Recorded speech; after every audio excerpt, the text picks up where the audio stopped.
Start કરશું double એ GPSC GPSSB class 3 માટેનો first lecture, મતલબ કે ફર્સ્ટ સબ્જેક્ટ આપણો સ્ટાર્ટ કરવાનો છે.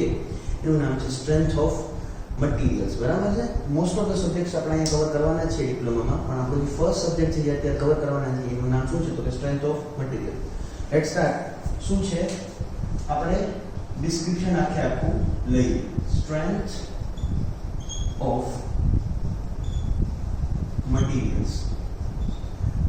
વાત કરીએ સ્ટ્રેન્થ ઓફ મટીરિયલમાં તો લોટ્સ ઓફ ચેપ્ટર છે જે તમારા ડબલ એ ના સિલેબસની અંદર પૂછાઈ શકે એવા છે. બરાબર. પણ એમાંથી આપણે ચેપ્ટર્સની અંદર બાયફર્કેટ કરીને રાખેલું છે, તો વન બાય વન હું તમને ચેપ્ટર્સ આખે કરાવતો જાઉં. બરાબર. પણ સ્ટાર્ટિંગનું જે ચેપ્ટર હશે એ સાવ બેઝિક ઇન્ટ્રોડક્શન હશે, ડેફિનેશન્સ હશે. બરાબર. થોડા ઘણા ઇક્વેશન્સ કેવી રીતે ફોર્મ થાય છે એવું બધું હું તમને સમજાવી દઈશ. બરાબર. પછી નેક્સ્ટ ચેપ્ટરથી થોડું ઘણું ડિટેલિંગમાં જશું, જેમ કે સ્ટ્રેસ શું છે, બરાબર, એસએફબીએમ શું છે, પછી લેટર ઓન પાર્ટમાં. અત્યારે આપણે જે સ્ટાર્ટ કરવાના છે સાવ બેઝિકથી, બરાબર, પાયાથી. મને ખબર છે તમને જે બેઝિક છે તમારું કેવું છે, થોડું ઘણું વીક છે, તો આપણે પહેલા પાવરફુલ શું કરવાનું છે? તો કે બેઝિક કરવાનું. બરાબર. લઈએ આ જે છે આપણે સ્ટ્રેન્થ ઓફ મટીરિયલનો lecture number 1, class number 1. Start ક્યાંથી કરશું? સ્ટાર્ટ કરીએ આપણા સબ્જેક્ટની ડેફિનેશનમાંથી. બરાબર. સબ્જેક્ટનું નામ સ્ટ્રેન્થ ઓફ મટીરિયલ, તો સ્ટાર્ટ કરીએ તેની ડેફિનેશનથી. SOM શું? બરાબર. હવે છે શું? તો વાત કરીએ સિવિલ એન્જિનિયરિંગની વાત કરીએ ને, તો જેટલા બી આપણા લાઈફમાં પ્રોબ્લેમ્સ આવેલા છે સિવિલ એન્જિનિયરિંગમાં, બરાબર, તો એ લાઈફના પ્રોબ્લેમ્સને સોલ્વ કરવા માટે એક બ્રાન્ચનું શું કે ફોર્મેશન થયું છે. જેમ કે બિલ્ડિંગના એના રિલેટેડ કોઈ ક્વેશ્ચન્સ કે આવ્યા, બરાબર, એના બિલ્ડિંગના ડિઝાઇન રિલેટેડ, તો આરસીસીમાં આખી બ્રાન્ચ ફોર્મ થઈ ગઈ. વોટર રિલેટેડ ક્વેશ્ચન્સ આવ્યો તો વોટરની હાઇડ્રોલોજી એક બ્રાન્ચ ફોર્મ થઈ ગઈ. સોઇલને રિલેટેડ કોઈ બી ક્વેશ્ચન આવ્યો તો જીઓટેકની એક બ્રાન્ચ એક ફોર્મ થઈ ગઈ. એવી રીતે આ શું છે? તો કે સિવિલ એન્જિનિયરિંગની એક પાર્ટ બ્રાન્ચ છે. તો લખીએ it is A branch of engineering in which we deals with the influence of load on static deformable body with Hooke's law valid. આવડી મોટી કઈ ડેફિનેશન આપણે લખીને કે શું છે? તો કે એક બ્રાન્ચ ઓફ એન્જિનિયરિંગ છે જે ડીલ કરે છે કોની સાથે? તો કે એ સ્ટ્રક્ચર ઉપર કેવા ટાઈપનો લોડ આવે છે. વી નો કે ભાઈ there are 3 types of loading conditions. કોઈ બી આપણે જ્યારે એસએલબીએમ ની ડિઝાઇન કરતા હતા ડિપ્લોમાની અંદર સેમેસ્ટર 3 માં, તો 3 ટાઈપના લોડ આવતા હતા: પોઈન્ટ લોડ, યુડીએલ, યુવીએલ. હવે આ લોડ લાગવાના કારણે યાદ કરો આપણે એનું એક ડિફોર્મેશન થતું. ડિફોર્મેશન તો એની જગ્યાએથી ચેન્જ થઈ જતું હતું, સાઈડ શેપમાં કંઈક ચેન્જ આવી જતો હતો, બરાબર, એંગલ રોટેટ થઈ જતા હતા. તો ઇન્ફ્લુઅન્સ ઓફ લોડ મતલબ એના ઉપર જે લોડ આવે છે એની તમારા મટીરિયલ કે મેટર ઉપર શું ઇફેક્ટ આવે છે, બરાબર. પણ એ બોડી કેવું હોવું જોઈએ? તો કે સ્ટેટિક ડિફોર્મેબલ. આ વર્ડ પર આપણે ફોકસ કરશું. Deformable body with Hooke's law valid. જેટલા બી સોમ છે, બરાબર, આપણા ટોપિક્સ એની અંદર આ લો વેલિડ હશે. Hooke's law બધી જગ્યાએ આપણે વેલિડ હશે. Hooke's law શું છે એ ડિટેલમાં સમજશું. પહેલા આપણે ફોકસ કરીએ આ જે ડેફિનેશનમાં કીધું અમુક ટર્મ્સ કે જે આપણે કદાચ આઈડેન્ટિફાઈ ના કરી શકીએ. એક તો બ્રાન્ચ ઓફ એન્જિનિયરિંગ ની આપણે આઈડેન્ટિફાઈ કરી દીધું, બરાબર છે. ઇન્ફ્લુઅન્સ ઓફ લોડ ઈ બી મેં તમને એક્સપ્લેન કર્યું. ભાઈ પોઈન્ટ લોડ છે, યુડીએલ, યુવીએલ, એ બધા લોડની શું મેટર કે મટીરિયલ ઉપર ઇફેક્ટ આવે, બરાબર. અને એ બોડી કેવું હોવું જોઈએ? તો કે ડિફોર્મેબલ. હવે નાઉ term is what is deformable. Hooke's law we can study later on in brief. પણ અત્યારે આપણે ડિફોર્મેબલ બોડી ઉપર ચર્ચા કરીએ. તો એ હું પાડીને જો સમજાવું તો જનરલી 2 ટાઈપના મટીરિયલ આપણે સ્ટડી કરતા હોઈએ છીએ. પહેલું છે જે અમે તમને મેન્શન કર્યું કેવું? Deformable body. અને બીજું ઈ છે રિજિડ બોડી. અને એમાં સોની અંદર જો ખાસ વાત કરીએ તો એની ડેફિનેશન જ કહે છે તમારે ઓન્લી ડિફોર્મેબલ બોડીની સ્ટડી કરવાની છે. રિજિડ બોડીને કોઈ વાત આપણે કરશું નહીં. શું છે રિજિડ બોડી? ડેફિનેશન જોઈએ એટલે તમે વધારે આઈડેન્ટિફાઈ કરી શકશું. ચલો ડિફોર્મેબલ બોડી. તો ડેફિનેશન લખીએ under the application of load, matter, or we can say material can undergo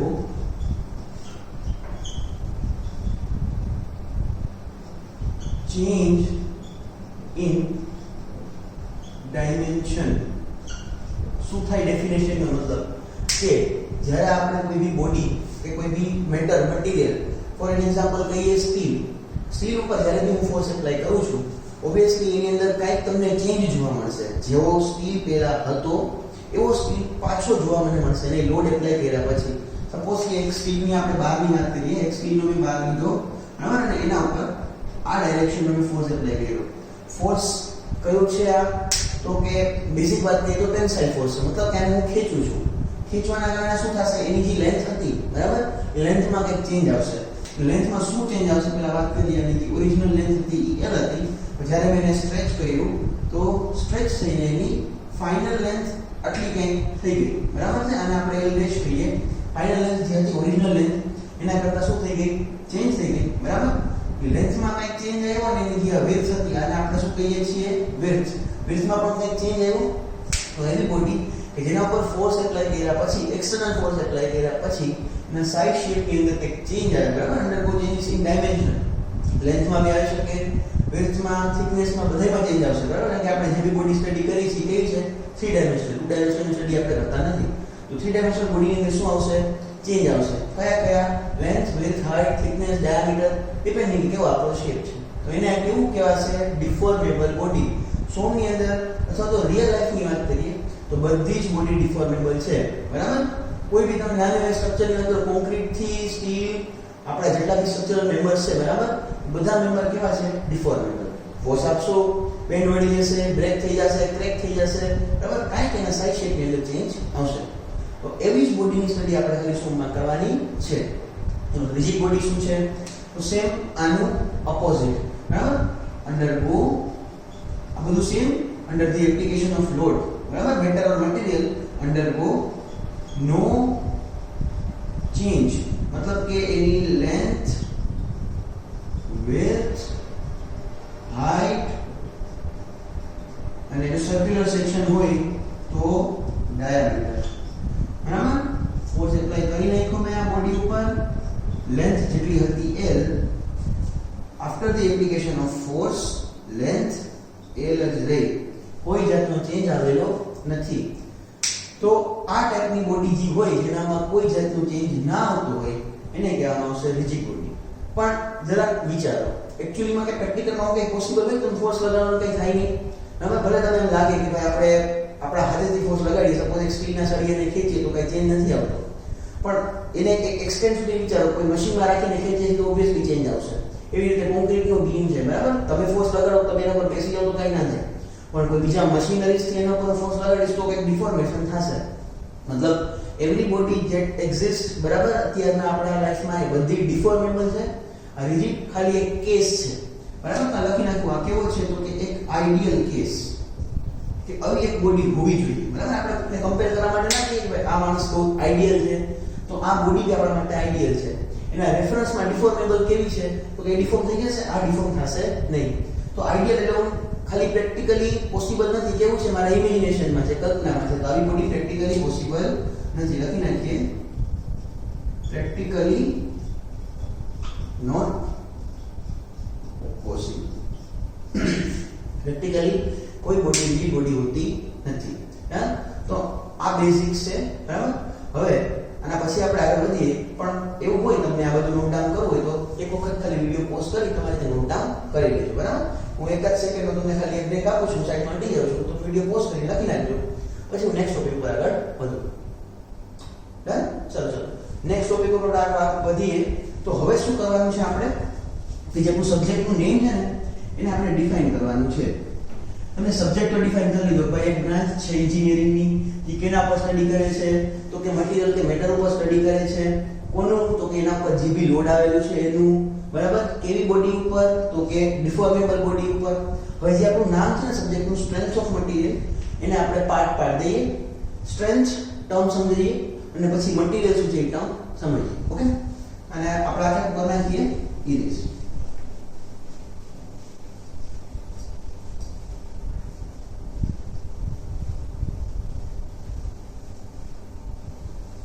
ચલો તો શું કહે છે સ્ટ્રેન્થ બરાબર એના પર ફોકસ કરીએ ઘણી બધી વખત આ વર્ડ તો સાંભળેલો છે સ્ટ્રેન્થ બરાબર પણ એનો બેઝિક ડેફિનેશન અહીંયા સ્ટ્રેન્થ ઓફ મટીરીયલ ના ટર્મની અંદર ખ્યાલ નહીં હોય તો આપણે એને ડિસ્કસ કરીએ કે ભાઈ વોટ ઇઝ સ્ટ્રેન્થ તો ડેફિનેશન લખું છું કે it is an ability of material to withstand against the loads અને અહીંયા કયા લોડની વાત થાય છે તો કે એક્સટર્નલ મતલબ બાહ્યથી મટીરીયલની અંદર કોઈ ફોર્સ બન્યા છે એની વાત થતી નથી આ એક વસ્તુ આપણે ક્લિયર રાખશું છેક સુધી યાદ રાખજો કે જ્યારે હું લોડ કે ફોર્સ કહું મતલબ બહારથી કોઈ એક ફોર્સ આવે છે એમ સપોઝ કે આ પેન છે તો જે આપણે ફોર્સ લગાડ્યો છે એ બહારથી એની અંદર કોઈ ફોર્સ જનરેટ થયો નથી બહારથી એક્સટર્નલ ફોર્સને વિથસ્ટેન્ડ કરી શકે against the load without failure અથવા તો ફ્રેક્ચર ડેફિનેશન ખબર પડી શું કહે છે સ્ટ્રેન્થની કે એક મટીરીયલની એબિલિટી છે બરાબર કોઈ બી ટાઈપના લોડની સામે વિથસ્ટેન્ડ કરી શકે વિધાઉટ ફેલિયર બરાબર મતલબ મારી તાકાત કે મને કોઈ એક સપોઝ કે ધક્કો માર્યો હું એઝ ઇટ ઇઝ ઊભો છું બીજો ત્રીજો ચોથો 5-6 ધક્કા માર્યા પછી મારી થોડી ઘણી કેપેસિટી શું થશે ઓછી થતી જશે 8મો 9મો 10મા ધક્કામાં મારી કેપેસિટી પૂરી હવે હું શું થઈ જઈશ ફોલ ડાઉન જઈશ પડી જઈશ એવી જ રીતે કોઈ બી એક મટીરીયલની કંઈક મેક્સિમમ સ્ટ્રેન્થ હોય ફોર્સ લગાડતા ગયા બરાબર શું થશે ડિફોર્મ થતું જશે પણ એક પોઈન્ટ પછી ડિફોર્મ નહીં થાય શું થઈ જશે સીધું ફેલિયર તો ફેલિયર બિફોર જે મેક્સિમમ એને લોડ રેઝિસ્ટ કરી લીધો મેક્સિમમ જે લોડ લઈ લીધો એને કહીએ છીએ આપણે એની સ્ટ્રેન્થ ખબર પડી what is the strength ability છે મટીરીયલની કે જે લોડની સામે શું કરશે પોતાને સાચવી લેશે અને ફેલિયર નહીં થાય જસ્ટ ફેલિયર કારણે જે બી સ્ટ્રેન્થ જે બી તમારા મટીરીયલની અંદર તાકાત હશે લોડની સામે રેઝિસ્ટ કરવાની એને આપણે શું કહીએ છીએ સ્ટ્રેન્થ ડન આ બેઝિક ડેફિનેશન યાદ રાખજો આમાંથી એમસીક્યુઝ કઈ રીતે ફોર્મ થશે હમણાં હું તમને આગળ કહું બેઝિક ડેફિનેશન છે એમાંથી ઘણા ખાસ એવા એમસીક્યુ ફોર્મ ના થાય ખાલી એમ પૂછે કે which type of body are studied in the mechanics અથવા તો in the structural material બરાબર મિકેનિક્સ નહીં in the strength of material તો એમાં પેલી આવશે deformable body બરાબર what are the bodies which are not preferable in the strength of material તો એમાં આપણે લખશું rigid પણ બાકીના જે એમસીક્યુઝ છે ધીમે ધીમે ફોર્મ થશે ડેફિનેશન આવતી જાય હવે હું તમને કહું કે કયા કયા એમસીક્યુઝ ફોર્મ થઈ શકે ને તો નેક્સ્ટ આપણે વાત કરીએ મટીરીયલની તો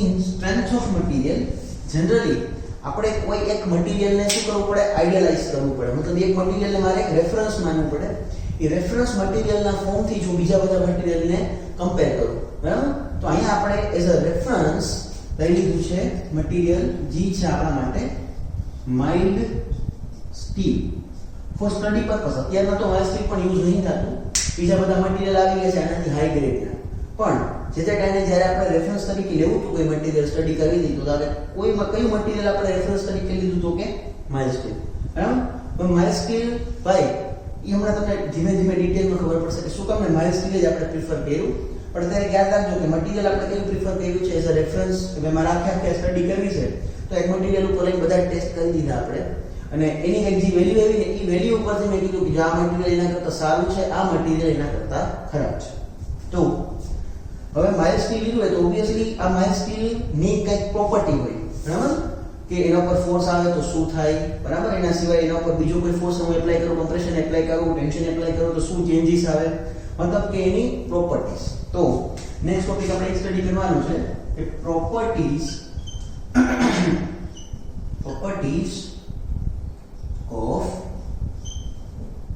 મટીરીયલ અહીંયા હું મટીરીયલ શબ્દ લખીશ રેફરન્સ તરીકે ભલે મેં માઇલ્ડ સ્ટીલ લીધો છે પણ આપણા સ્ટ્રક્ચરમાં ઘણા બધા મટીરીયલ હોય છે કે બધા મટીરીયલની કંઈક પ્રોપર્ટી હશે બધી મારી સ્ટીલને રેફરન્સ લઈને હું નહીં કરું, અને ટેસ્ટ બધા મારી સ્ટીલ ઉપર કર્યા પણ એના રેફરન્સમાં બીજા બધા મટીરીયલની બી મેં સ્ટડી કરી હતી, તો એમાં આવી કંઈક મટીરીયલની પ્રોપર્ટી આપણને ધ્યાનમાં આવી. તો એમાં સૌથી પહેલી પ્રોપર્ટીની વાત કરીએ તો એને કહેવામાં આવે છે ડક્ટિલિટી. બરાબર, શબ્દ સાંભળેલો જશે ડક્ટિલિટી એટલે શું, અને મેં આનું એક્ઝામ્પલ બી તમને લખી દઉં. એક્ઝામ્પલ કયું છે? Mild steel. આ તો પ્યોરલી માઇલ્ડ સ્ટીલની સ્ટડી કરતા જ મને ખબર પડી કે વોટ ઇઝ ડક્ટિલિટી. સૌથી પહેલા તો શું છે ડક્ટિલિટી નો મતલબ, તો ડેફિનેશન લખીએ કે it can be stretched after application of load. આ વર્ડ પર ફોકસ કરજો કે ડક્ટિલિટી નો મતલબ શું થાય કે કોઈ બી મટીરીયલ છે એના ઉપર હું લોડ એપ્લાય કરું તો એ સ્ટ્રેચ થશે. સ્ટ્રેચ મતલબ લેન્થમાં વધારો થશે, ખેંચી શકીએ, લેન્થ વધારી શકીએ. બરાબર, તો એના પરથી હજી કંઈ પોઈન્ટ લખું કે having large deformation. તો આનો શું મતલબ થયો? ડિફોર્મેશન મતલબ સ્ટીલનો જે છે સળિયો એ જ વિચારો. બરાબર, માઇલ્ડ સ્ટીલનો એના ઉપર હું ફોર્સ લગાડું, ટેન્સાઇલ ફોર્સ અથવા તો બેન્ડિંગ ફોર્સ લગાડું, વિચારજો આવી રીતે હું ફોર્સ લગાડું. સ્ટીલ નથી, હું લગાડતો હોય તો શું થાય? એ બેન્ડ થશે. સ્ટ્રેચ કરવો હોય તો સ્ટ્રેચ થશે, યસ થશે. શું કામ? કારણ કે એની અંદર સ્ટ્રેન્થ સારી છે, ડ્યુરેબિલિટી સારી છે, એના માટે શું થશે? બેન્ડ બી મળશે. સ્ટ્રેચ કરવું હોય તો સ્ટ્રેચ પણ થશે. અને લાર્જ ડિફોર્મેશન મતલબ કે એનો જે ઓરિજિનલ શેપ છે એનાથી બહુ બધો એની અંદર ચેન્જીસ આવી શકે without being failure, but up to, બરાબર, એક સર્ટેન પોઈન્ટ. એનાથી વધારે ખેંચી નાખશું તો ઓબ્વિયસલી સ્ટીલના સળિયાનું પણ ફેલિયર થશે, પણ એની પહેલા લાર્જ તમને ડિફોર્મેશન જોવા મળશે વિધાઉટ ફેલિયર. બરાબર, વિધાઉટ ફેલિયર. હવે આ ક્યાં શું છે? આ વિધાઉટ ફેલિયર ની કદાચ લાર્જ ડિફોર્મેશન ની તમને ટર્મ ન સમજાય તો આપણે માઇલ્ડ સ્ટીલ નો મેં તમને કીધું કે સ્ટડી કરી છે, તો એના માટે એક આપણે ટેસ્ટ કરવાના હતા. યાદ હોય તો તમને સેમેસ્ટર 3 માં, બરાબર, ડિપ્લોમાના એક માઇલ્ડ સ્ટીલ પર ટેન્સાઇલ ટેસ્ટ કરતા હતા. એ ટેન્સાઇલ ટેસ્ટ માં ગ્રાફ આવતો હતો. એ ગ્રાફનો જે લાસ્ટ ફ્રેક્ચર પોઈન્ટ હતો ત્યાં સુધી તમે ડક્ટાઇલ મટીરીયલને લઈ જઈ શકો, મતલબ ખેંચી શકો, ખેંચવું જેટલું ખેંચવું એટલું પોસિબલ છે, પણ અપ ટુ ફ્રેક્ચર પછી ફેલ થઈ જશે. તો આની ડેફિનેશનમાં આ વર્ડ ખાલી ગોતજો. કયો? કે વિધાઉટ ફેલિયર લાર્જ ડિફોર્મેશન. કારણ કે આના સિવાયની બી એકાદ ડેફિનેશન છે એમાં આવશે લાર્જ ડિફોર્મેશન, પણ વિધાઉટ ફેલિયર ટર્મ ખાલી આની અંદર આવશે ડક્ટિલિટી ની અંદર. ડન. હવે વાત કરીએ હજી એક વસ્તુમાં આપણે એડ કરીએ, કેન કન્વર્ટેડ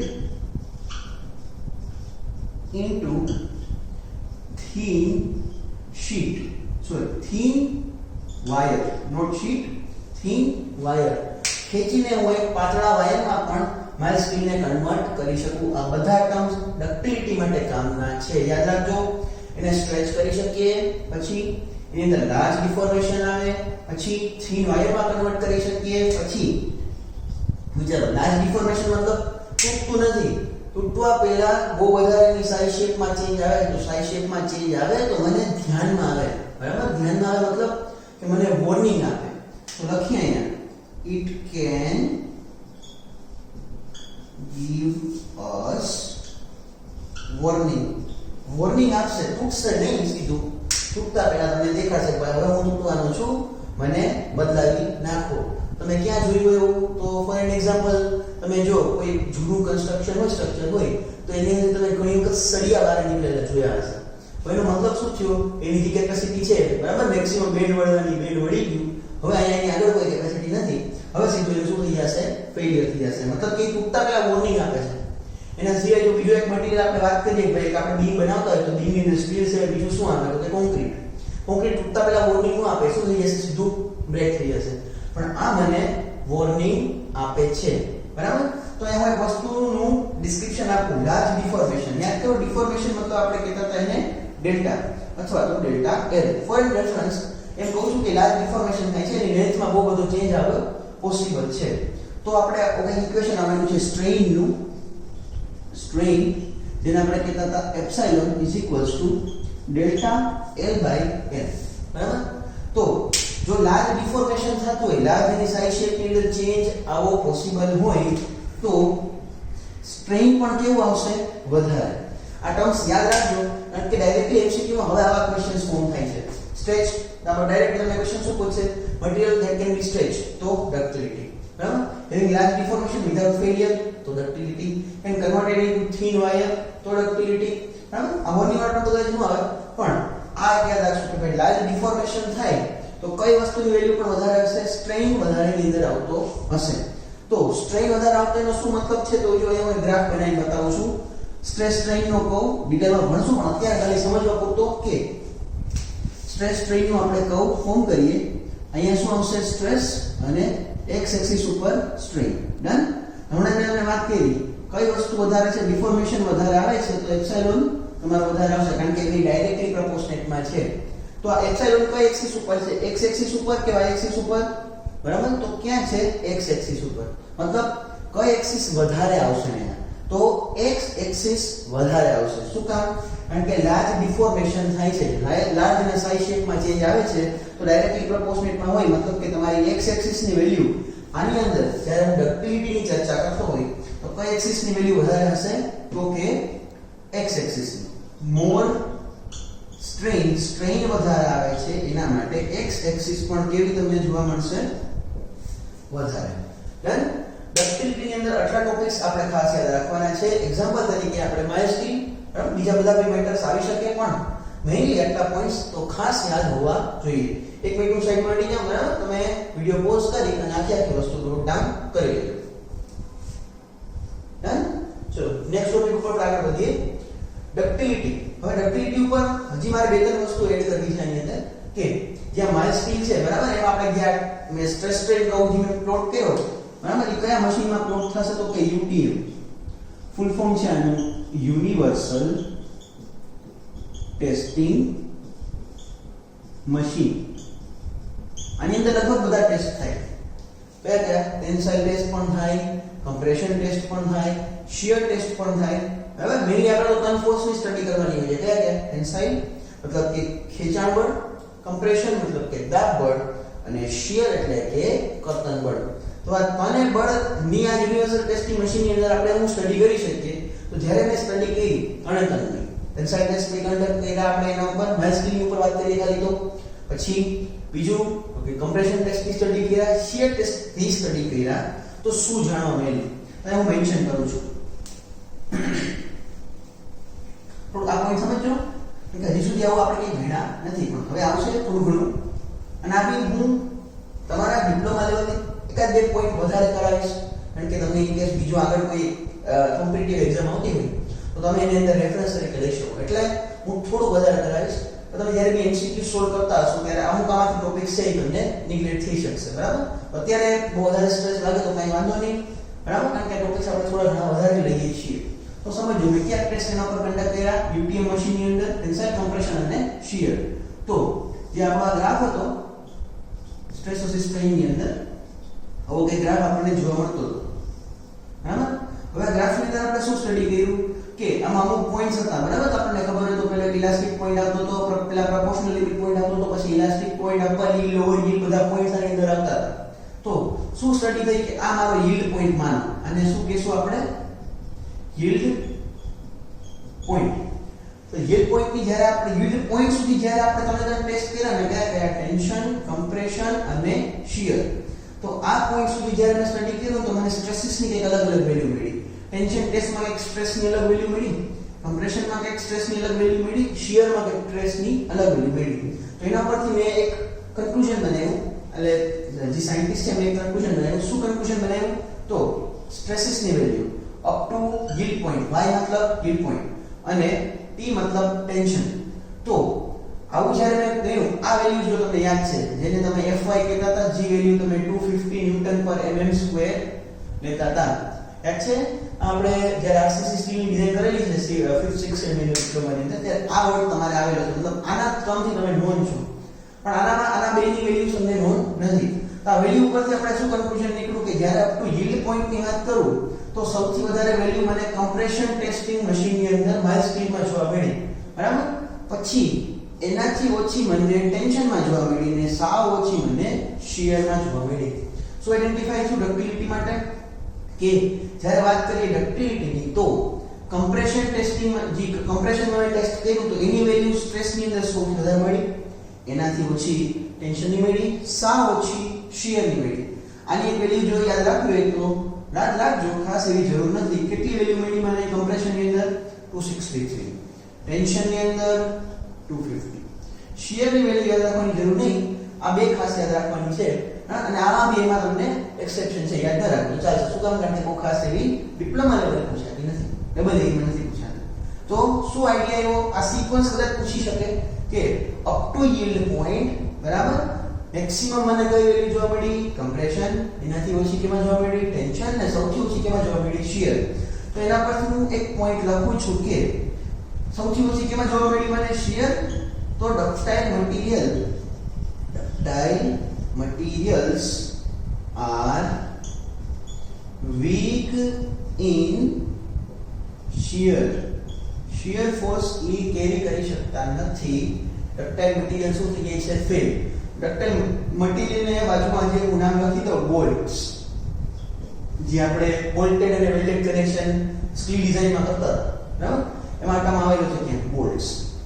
તો યાદ કરો બોલ્ટની ડિઝાઇન કરતા હતા ત્યારે આપણે બે ટર્મ્સ સ્ટડી કરતા હતા બોલ્ટના નંબર ફાઇન્ડ કરવા માટે, શિયર કેપેસિટી અને બેરિંગ કેપેસિટી. શું કામ શિયર ફાઇન્ડ કરવું પડે? કારણ કે આ બધા કન્ક્લુઝન કે આ બધા ટેસ્ટ ઉપરથી એમાં આપણને આઈડેન્ટિફાઈ થયું કે માઇલ્ડ સ્ટીલ કયો, બોલ્ટ કયો, આ બધા મટીરીયલ શિયરમાં વીક છે. શિયર મતલબ કે આ યાદ આવવું જોઈએ, બે પ્લેટ છે લેગ જોઈન્ટમાં કનેક્ટેડ હોય બરાબર, બે પ્લેટ સ્ટીલની પ્લેટ લેગ જોઈન્ટમાં કનેક્ટેડ હોય અને અહીંયા હું બોલ્ટ મૂકું બરાબર, અને બોલ્ટની બે બાજુથી હું આવી રીતે ફોર્સ એપ્લાય કરું તો આ પોઈન્ટ થી ફેલ થઈ જાય, શિયર થઈ જાય, મતલબ કટ થઈ જાય, બે પાર્ટમાં ડિવાઈડ થઈ જાય. શિયર મતલબ કે બે ઓપોઝિટ અને સેમ મેગ્નિટ્યુડના ફોર્સ એપ્લાય કરો તો વચ્ચેથી કટ થઈ જાય. ઈ માઇલ્ડ સ્ટીલ કે બોલ્ટની અંદર કેવા મને મળી? એની વેલ્યુ બહુ જ ઓછી. તો આ યાદ રાખશું આપણે, મટીરીયલ છે ડક્ટાઇલ મટીરીયલ કયો, માઇલ્ડ સ્ટીલ કયો, બોલ્ટ્સ કયો, કેમાં વીક છે? શિયરની અંદર બરાબર છે. અને હજી એક પોઈન્ટ આપણે એડ કરીએ કે અપ ટુ યીલ્ડ પોઈન્ટ તો કોઈ વેલ્યુ વધારે મળી મને સ્ટ્રેસમાં, કમ્પ્રેશન. જ્યારે આખો ટેસ્ટ કન્ડક્ટ થઈ ગયો મતલબ કે આ યીલ્ડ પોઈન્ટ પછી બી આપણે ટેસ્ટ કન્ડક્ટ કરતા કે તો મને આ પોઈન્ટ મળ્યો અલ્ટિમેટ પોઈન્ટે હું પહોંચ્યો તો એવું આઈડેન્ટિફાઈ થયું કે ભાઈ અહીંયા સુધી ભલે કમ્પ્રેશન વધારે હોય, એક મેન્શન કરી નાખી અહીંયા કયો ફોર્સ વધારે છે, કયું સ્ટ્રેસ વધારે છે? કમ્પ્રેશન. કોના કરતા? ટેન્સાઇલ કરતા. પણ કયા પોઈન્ટ સુધી? તો કે અપ ટુ યીલ્ડ પોઈન્ટ બરાબર. આ બી લખી નાખું અપ ટુ યીલ્ડ. પણ જેમ જેમ હું આગળ વધ્યો બરાબર, આ સ્ટેજને ક્રોસ કરી ગયો, અલ્ટિમેટને પહોંચ્યો, ત્યારે જ્યારે આ ટેસ્ટના રિઝલ્ટ્સ મળ્યા ત્યારે આવું કંઈક ફાઇનલ કન્ક્લુઝન આવ્યું કે અલ્ટિમેટ યુ મતલબ અલ્ટિમેટ એ ટેન્સાઇલની વેલ્યુ વધી ગઈ, ટેન્સાઇલ ટેસ્ટિંગની જે વેલ્યુ છે ટેન્સાઇલમાં એની વેલ્યુ વધી ગઈ, કમ્પ્રેશનની એના કરતા ઓછી આવી રહી, સૌથી ઓછી તો શિયરની હતી ઈ એઝ ઇટ ઇઝ છે. અને આની વેલ્યુ જો યાદ રાખવી તો રાખજો બરાબર. હું આમાં આખી વસ્તુમાં ઇન્સિસ્ટ નહીં કરું, જ્યાં લાગતું હશે મને ત્યાં હું વધારે ઇન્સિસ્ટ કરીશ. આ બધું થોડું ઘણું એક્સ્ટ્રા હું લઈ લઉં છું બરાબર. તો આ કયા પોઈન્ટ સુધી? તો કે આ આવશે અલ્ટિમેટ પોઈન્ટ સુધી. આ સિક્વન્સ એક ખાસ યાદ રાખવી જોઈએ કે અપ ટુ યીલ્ડ કમ્પ્રેશન વધારે અને તમે જે યીલ્ડને ટપો બરાબર, આગળ વધતા જાવ, ફોર્સ એપ્લાય કરતા જાવ માઇલ્ડ સ્ટીલની ઉપર તો ટેન્સાઇલ વધી જશે, કમ્પ્રેશન અને સૌથી ઓછું શિયર તો એઝ ઇટ ઇઝ છે બરાબર.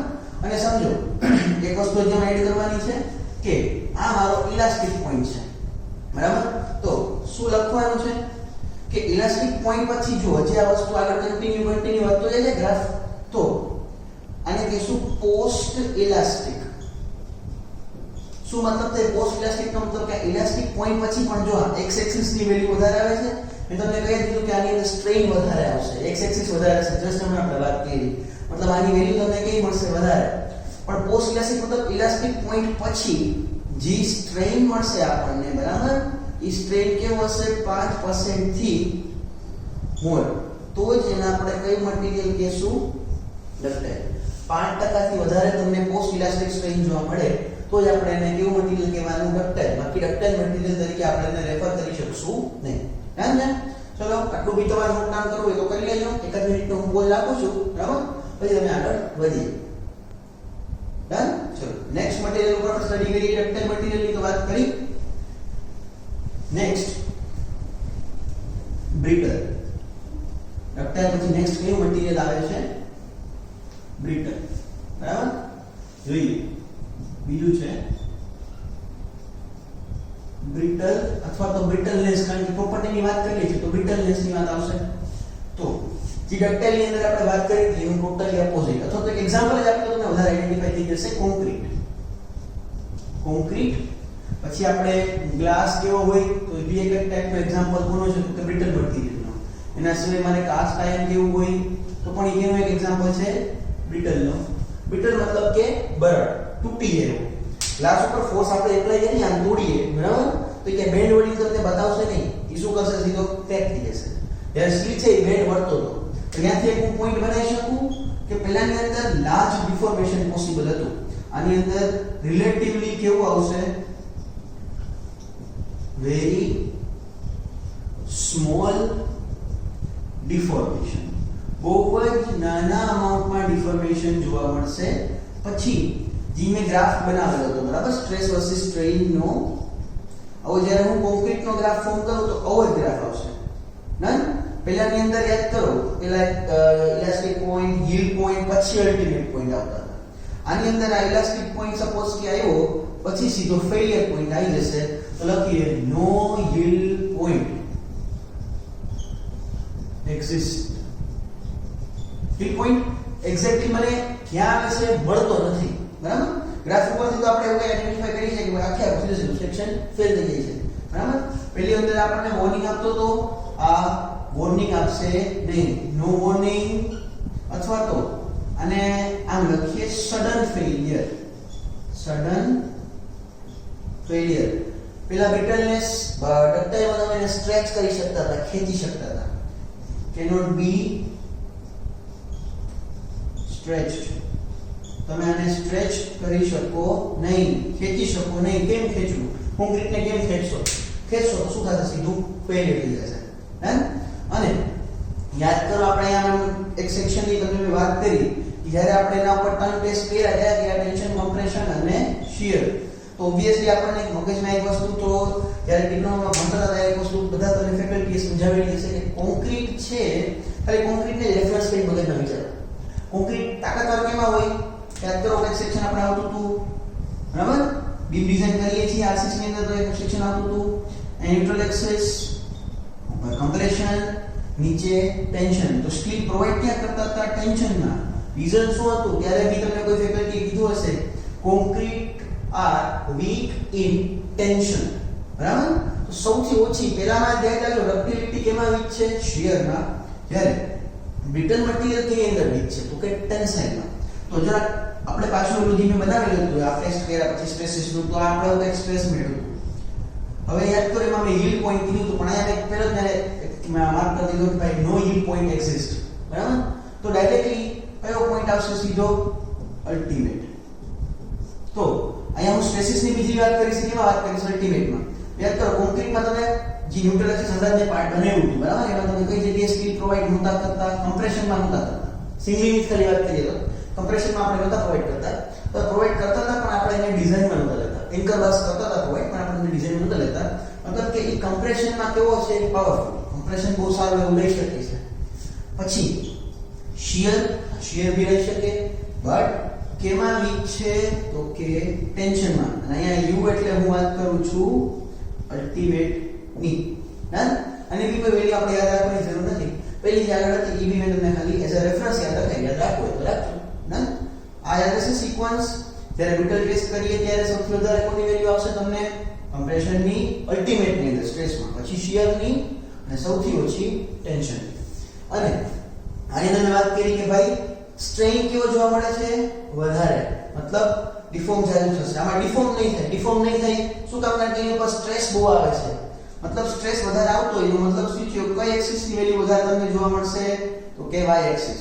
તો લખીએ મોર સ્ટ્રેસ અને મોર વાય એક્સિસ, બરાબર. સ્ટ્રેસ વધારે, વાય એક્સિસ ની જોવા મળશે તમને વધારે.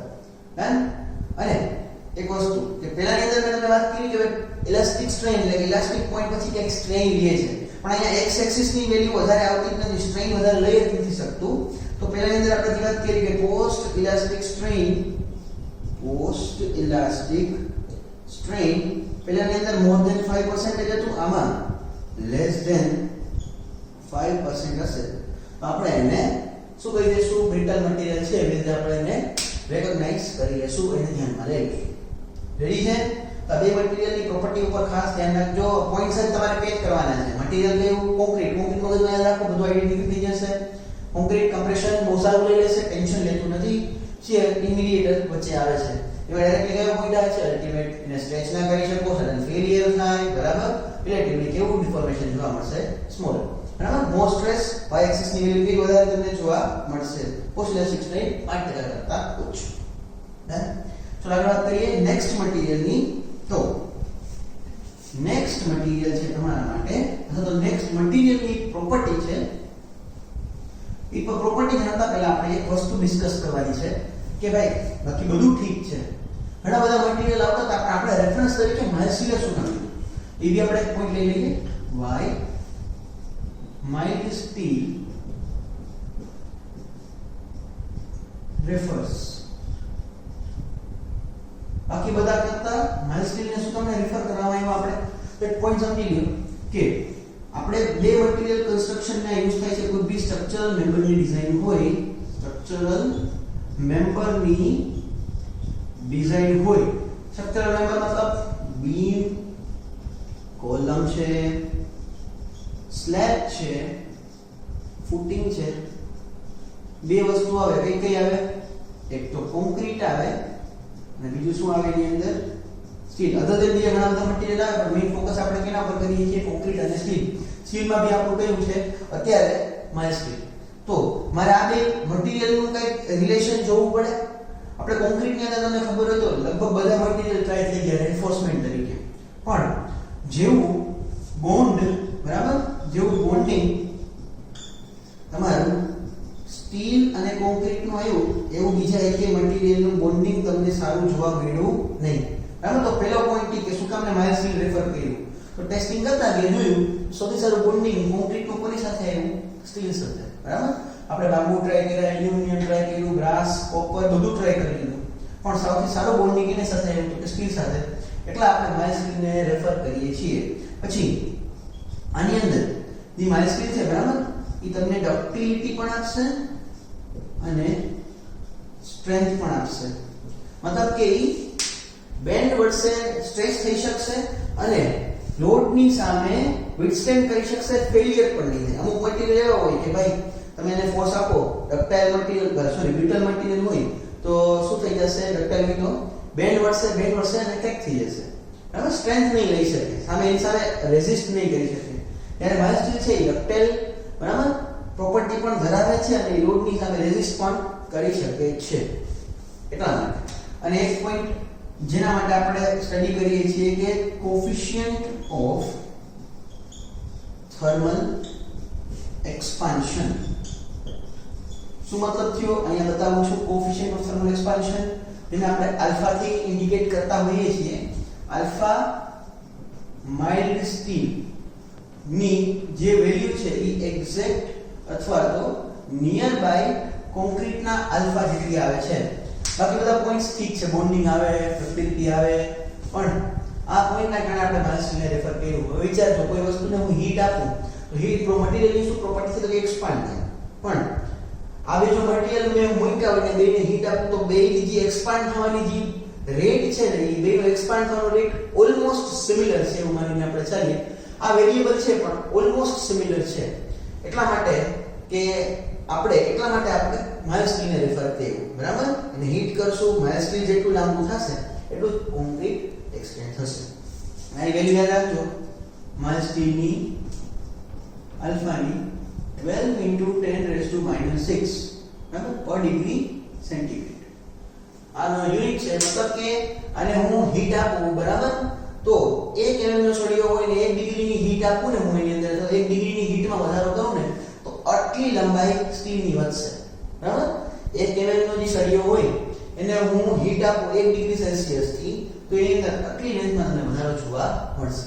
તો તો આ રીઝન છે એટલા માટે આપણે માઇલસ્ટીનને પ્રિફર કર્યું એઝ અ રેફરન્સ. રેડી? ચલો હવે નેક્સ્ટ મટીરીયલની પ્રોપર્ટી ઉપર આપણે જઈએ. થર્ડ મટીરીયલની પ્રોપર્ટી તમારી છે, એક જ મિનિટ, બ્રિટલનેસ અને બે પ્રિફર થઈ ગઈ. હવે આવે છે થર્ડ, હાર્ડનેસ. થર્ડ મટીરીયલની પ્રોપર્ટી શું છે આપણી? હાર્ડનેસ. શું મતલબ થાય હાર્ડનેસ નો? તો વર્ડ તમે ઘણી બધી વખત સાંભળેલો હશે. હાર્ડનેસ મતલબ કે રેઝિસ્ટન્સ ટુ એબ્રેશન અથવા તો સ્ક્રેચિસ. બરાબર? સ્ક્રેચ નહીં થાય. તમારે એને ઘસવું હોય તો ઘસાશે નહીં. નખથી તમે લીસોટા મારો તો લીસોટા ના પડી જાય. બરાબર? ઘસા સામે રેઝિસ્ટન્સ આપે. એને શું કહેવામાં આવે છે? હાર્ડનેસ. બરાબર? હાર્ડનેસ મેજર કરવી હોય તો એક સ્કેલ આવે છે જેને આપણે કહીએ છીએ મોહર્સ સ્કેલ, જેમાં 1 to 10 ની રેટિંગ હોય. 1 to 10 ની જીબી રેટિંગમાં ટેસ્ટ કરીએ આપણે જે બી મશીનની અંદર. ટેસ્ટિંગ મશીન કઈ છે એ આપણને નથી પૂછાતી. બરાબર? પણ સપોઝ હું ટેસ્ટિંગ કરું તો મને આવા કંઈક એની વેલ્યુ મળે. કેમ? આપણે વજનને કિલોગ્રામમાં, બરાબર, દળને કિલોગ્રામમાં અને વજનને ન્યૂટનની અંદર આપણે એક્સપ્લેન કરીએ છીએ એમ, અને આપણે સ્કેલમાં મેજર કરીએ છીએ. કેટલી? 1 થી 10 ની સ્કેલની અંદર આપણે હાર્ડનેસ ડિસાઈડ કરીએ. એબ્રેશન મતલબ ઘસારો. એટલે ખાલી વસ્તુ યાદ રાખજો કે ઘસારો થાય તો તૂટે નહીં. એટ કરો બ્રીકમાં આપણે કહેતા હતા એક ટેસ્ટ આવતો તો ભાઈ એના પર નખમાંથી લીસોટા ના પડવા જોઈએ. તો બસ સેમ વસ્તુ હાર્ડનેસમાં કે લીસોટા નહીં પડે. બરાબર? એબ્રેશન સામે શું આપશે? મને રેઝિસ્ટન્સ આપશે. નેક્સ્ટ મટીરીયલ છે તમારું, અથવા નેક્સ્ટ મટીરીયલની પ્રોપર્ટી છે મેલિયાબિલિટી. શું મતલબ થાય મેલિયાબિલિટીની? ડક્ટિલિટીમાં એક ટર્મ આવેલો હતો, યાદ હોય તો, કે કન્વર્ટેડ ઇન્ટુ થિન વાયર. અહીંયા સેમ આવશે પણ કન્વર્ટેડ ઇન્ટુ થિન શીટ. બરાબર? મેલિયાબિલિટી મતલબ કે જે બી તમારો સ્ટીલ છે કે કોઈ બી મેટર છે, તમે એને શું કરી શકો?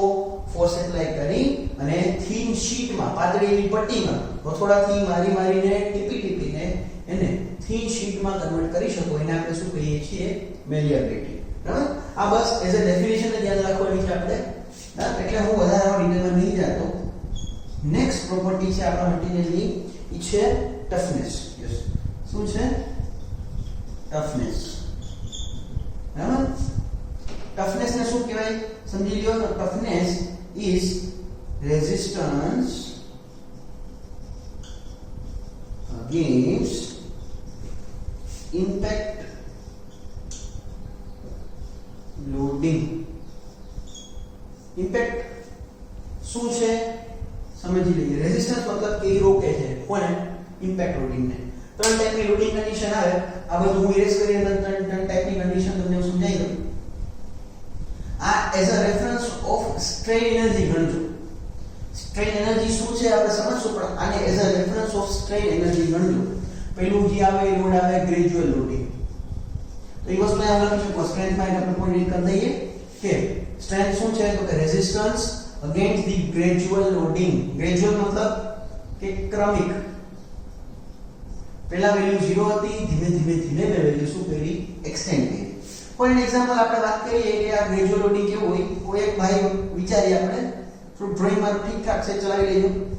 કોઈ એક ભાઈ છે, એ માથા ઉપર પેલી ટોપલું રાખ્યું છે, એની અંદર શું કરીએ છીએ? મજૂરને આપણે એના પર બ્રિક મૂકતા જઈએ છીએ. એની વેઇટ એના પર મૂકતો જાઉં છું. તો પહેલા એના ઉપર કઈ વેઇટ નહોતો, એક બ્રિક મૂકી. બરાબર? વેઇટમાં થોડો વધારો થયો. પછી મેં સેકન્ડ બ્રિક મૂકી, થોડો વધારો થયો. થર્ડ બ્રિક મૂકી, થોડો વધારો થયો. ફોર્થ બ્રિક મૂકી તો હજી થોડો વધારે થયો. મતલબ કે જ્યારે વેલ્યુ તેના માથા ઉપર હું એપ્લાય કરતો હતો ત્યારે 0 હતી. ધીમે ધીમે હું એક્સટેન્ડ કરતો ગયો ને એક મેક્સિમમ પોઈન્ટ સુધી પહોંચ્યો. બરાબર? તો આને કહેવાશે ગ્રેજ્યુઅલ લોડિંગ. તો ગ્રેજ્યુઅલ લોડિંગ સામેના રેઝિસ્ટન્સને આપણે શું કહીશું? સ્ટ્રેન્થ. કારણ કે એમાં ગ્રેજ્યુઅલ લોડ જ આવે છે. ધીમે આપણે એક્સટેન્ડ કરતા જઈએ છીએ, ખેંચતા જઈએ છીએ. એક પોઈન્ટ એવો આવશે એના ઉપર હવે હું 10 ઈ મૂકું ભાઈ કે પૂરું, બસ આપણે નહીં મળીએ. બરાબર? એવું બી કંઈક આવે તો એને શું કહેવાશે? Gradual loading. નેક્સ્ટ સેકન્ડ ટાઈપનું છે, ઈ છે તમારું ઇમ્પેક્ટ, જેને આપણે નીચે મેન્શન કરેલું છે. બરાબર? અને એક છે સડન. તો પેલા સડન સમજીએ, અચાનક કહીશું આપણે આને શું મતલબ થાય અચાનક ફોર્સિસ નો. તો આ ભાઈ ઉપર એક ઈંટ મૂકવાની જગ્યાએ એક સાથે બધી ઈંટ હું પ્લેસ કરી દઉં, બરાબર, એક ઉપર એક ને ડાયરેક્ટલી બધો લોડ લઈ લઈએ એના પર મૂકી દઈએ, તો એને કહેવામાં આવે છે sudden force, sudden applying of force. અને ત્રીજું ઇમ્પેક્ટ. તો આપણે કંઈક નવું કરીએ થોડું, કઈ રીતે એક ઉપર એક મારે મૂકવો નથી અને એક સાથે બધી નથી મૂકવી. હું પહેલા માળે ચડી જાઉં, બરાબર, અને પહેલામાંથી એના ઉપર ઈંટ પછાડું, પેલી પછાડી, બરાબર, એક સર્ટેન હાઈટ થી ફોલ કરે, બીજી પછાડી, ત્રીજી પછાડી, ચોથી પછાડી. તો હવે એના પર ધીમે ધીમે ઇમ્પેક્ટ આવવા માંડ્યો, ભાઈના માથામાં સ્ટ્રેસ કેવો પડવા માંડ્યો, ધીમે ધીમે વધારે, બરાબર. તો એવા લોકો સામેની રેઝિસ્ટન્સ આ ટફ છે. આપણે એમ કહીએ ને કે આટલું બધું એને માઇન્ડ તો બી કઈ થતું નથી, આટલા બધા ફોર્સથી પછાડું છું તો બી કઈ થતું નથી, એને શું કહીએ ટફ. બસ તો ઈ છે ટફનેસ, કે જે આ ફોર્સ એના ઉપર એપ્લાય કર્યા જઈએ છતાં બી ઊભો રહે એને આપણે શું કહીએ છીએ ટફનેસ. તો ટફનેસ ઉપરથી મને એક પોઈન્ટ યાદ આવે છે, આપણે જરા હું તમને એક્સપ્લેન કરી દઉં કે એટલે મારી સ્ક્રીન ઉપર આપણે આ ટેસ્ટિંગ કરીએ યુનિવર્સલ ટેસ્ટિંગ મશીનની અંદર, બરાબર, ત્યારે બે ગ્રાફ ફોર્મ થાય. પેલા લોડ વર્સસ ડિફોર્મેશન નો ફોર્મ થાય, બરાબર, ડિફોર્મેશન, અને અહીંયા શું છે લોડ. તો તમને એમ થાય કે સર તમે અત્યાર સુધી દેખ કે સ્ટ્રેસ વર્સસ સ્ટ્રેઇન નો થાય, હા ઓબ્વિયસલી થાય, પણ સમજો જ્યારે આ મારી સ્ક્રીન છે, બરાબર, એના ઉપર હું ટેન્સાઇલ ટેસ્ટ કે પુલ ફોર્સ એપ્લાય કરું છું, તો ઇનિશિયલી તો પહેલા તો હું લોડ એપ્લાય કરું છું ને, મતલબ કે ફોર્સ આપવાના કારણે આમાં ડિફોર્મેશન જ થશે. તો એ ગ્રાફની બનાવી શકું કે નહીં? ફોર્સ આપવાના કારણે એની લેન્થમાં આટલો વધારો થયો, લેન્થમાં આટલો ઘટાડો થયો. સ્ટ્રેસ સ્ટ્રેઇન નો તો મને ઓબ્વિયસલી મળે છે, પણ મનેથી જે આપણે મીટર રીડિંગ ગેજ હોય છે એ ગેજ ઉપર મને ફોર્સની વેલ્યુ મળે છે કે ભાઈ આ ફોર્સે આટલી ડિફોર્મેશન થયું. તો ફોર્સ વર્સસ ડિફોર્મેશન નો જો આપણે ગ્રાફ બનાવીએ, બરાબર, આ વાળો મારી સ્ક્રીનનો, તો એમાં અપ ટુ ફ્રેક્ચર પોઈન્ટ, કયું ફ્રેક્ચર અથવા તો ફેલિયર, આ ફેલિયર આ પોઈન્ટ આવશે. ઓકે, સોરી, અલ્ટિમેટ છે અને આ પોઈન્ટ છે મારો ફેલિયર. તો ફેલિયર પોઈન્ટ, બરાબર. હવે આ ગ્રાફનો જો હું એરિયા લઈ લઉં, એરિયા ઓફ કયો લોડ વર્સસ ડિફોર્મેશન નો ગ્રાફ, તો એને જ આપણે કહીએ છીએ ટફનેસ. શું થશે? એરિયા P ઇન્ટુ ડેલ્ટા, બરાબર. P શું છે? ફોર્સ. ફોર્સ નો યુનિટ શું હોય? ન્યૂટન. અને આ ડિફોર્મેશન એનો શું યુનિટ હોય? mm. તો ટફનેસ નો યુનિટ યાદ રાખજો, શું થશે? Newton into mm. કિલોમીટરમાં ફોર્સ આપતો કિલોમીટર અને ડિફોર્મેશન મીટરમાં મળતા તો મીટર. ડન. અને એના પરથી જે ડેફિનેશન બને છે એ બી યાદ રાખશો આપણે. શું છે? તો કે આ તો મેં લોડ વર્સસ ડિફોર્મેશન નો ડાયાગ્રામ બનાવ્યો, તો લોડ વર્સસ ડિફોર્મેશન નો ડાયાગ્રામ બનાવતા જો લોડ ઉપરથી મને P બાય A કઈ તો સ્ટ્રેસ મળશે ફોર્સ અપોન એરિયા કરતા, અને અહીંયા એપ્સિલોન મળશે ડેલ્ટા L બાય L કરતા. તો નેક્સ્ટ કેનો ડાયાગ્રામ મને મળ્યો? સ્ટ્રેસ વર્સસ સ્ટ્રેઇન નો. તો ઈ સ્ટ્રેસ વર્સસ સ્ટ્રેઇન ની અંદર પણ ફેલિયર પોઈન્ટ જ આ બી કયો છે મારા માટે? ફ્રેક્ચર પોઈન્ટ અથવા તો ફેલિયર પોઈન્ટ. આ નહીં, આ. તો જ્યારે આની સ્ટડી કરી, જ્યારે આનો એરિયા આપણે લીધો, area of stress versus strain diagram, તો આનો જે એરિયા મળ્યો સિગ્મા ઇન્ટુ એપ્સિલોન, બરાબર, આનો યુનિટ મળ્યો ન્યૂટન પર mm સ્ક્વેર. આ તો યુનિટલેસ હોય, સ્ટ્રેઇન તો શું હોય? યુનિટલેસ. તો આ જે મને મળ્યું ને, બરાબર, એને આપણે શું કહીશું? તો અહીંયા હું એને મેન્શન કરું છું, એને શું કહેવાય? એને કહેવાય મોડ્યુલસ ઓફ ટફનેસ. એને શું કહેવાય? Modulus of toughness. યુનિટ શું હશે એનો ફાઇનલ? તો કે ભાઈ ન્યૂટન પર mm સ્ક્વેર. અને આના મારે બીજી રીતે કેવું હોય તેમ બી કહી શકું કે ભાઈ modulus of toughness is equals two energy stored. A word આવશે એનર્જી સ્ટોર્ડ. શું છે એનર્જી સ્ટોર્ડ? નહીં, એ ધીમે ધીમે જે લેક્ચર આગળ વધતા જશે તમને આઈડેન્ટિફાઈ થશે. અત્યારે યાદ રાખો, energy stored in a body પર યુનિટ વોલ્યુમ વિથઆઉટ બીઇંગ ફ્રેક્ચર્ડ અથવા તો વિથઆઉટ ફેલિયર. લખી નાખીએ એનર્જી સ્ટોર્ડ ઇન બોડી પર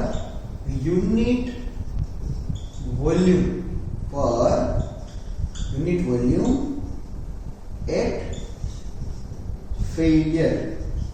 બરાબર, ડેફિનેશન આ થાય તો એમ હું કહી શકું કે આ શું છે, અહીં લખું છું કે ટફનેસ પર યુનિટ વોલ્યુમ. આવું બી આને હું લખી શકું. આ ડેફિનેશન ને જો હું સમજવા જાઉં, બરાબર, તો કે ભાઈ એક વોલ્યુમ હોય, બરાબર, એક યુનિટ કોઈ બી હોઈ શકે, હવે યુનિટ હોય mm ક્યુબ લો, મીટર ક્યુબ લો, સેન્ટીમીટર ક્યુબ લો, જે બી લો, એની અંદર જેટલી બી એનર્જી, જેટલું બી રેઝિસ્ટ કરી શકે ઇમ્પેક્ટ ની સામે, જેટલી એનર્જી સ્ટોર કરી લે, બરાબર, એને શું કહેવામાં આવે છે? Modulus of toughness. તો હું લખી શકું ટફનેસ નો શું યુનિટ હતો? ન્યૂટન ઇન્ટુ mm, અને એને પર વોલ્યુમ લેવાનું છે, તો એક mm ક્યુબ માં લેવાનું છે, તો અને હું આ mm અને આ mm સ્ક્વેર ક્યુબ કટ થઈ જાય તો ફાઇનલ બચશે શું? ન્યૂટન પર mm સ્ક્વેર. ડન? આટલું યાદ રહી જશે તમને? તો આજ માટે આપણે આ લેક્ચર રાખીએ છીએ. આટલા પોઈન્ટ્સ ઇનફ છે. આટલા પોઈન્ટ્સ જ્યારે હું નેક્સ્ટ લેક્ચરમાં આવું ત્યાં સુધી મેં એક વખત રિફર કરીને આવજો, બરાબર. અહીંયાથી નેક્સ્ટ જેટલી બી પ્રોપર્ટીઝ છે, હજી આની અંદર તમારે માનીને હાલો કે 6 થી 7 પ્રોપર્ટીઝ છે, પછી પેલું ચેપ્ટર પૂરું થશે. તો ત્યાં સુધી આ બધી વસ્તુ છે ડેઈલી બેઝ રિફર કરતા જાઓ, બરાબર. રિફર કરવાની સાથે સાથે MCQs ની બુક છે, બરાબર. મને ખ્યાલ હોય તો અતુલની AA ની બુક બહાર પડેલી છે, તો એ બધી બુક લઈ રેફરન્સ ચાલુ કરી દો, MCQ સોલ્વ કરવાના ચાલુ કરતા રહેજો. તો આજના લેક્ચર માટે આપણે તો રાખીએ છીએ. Thank you.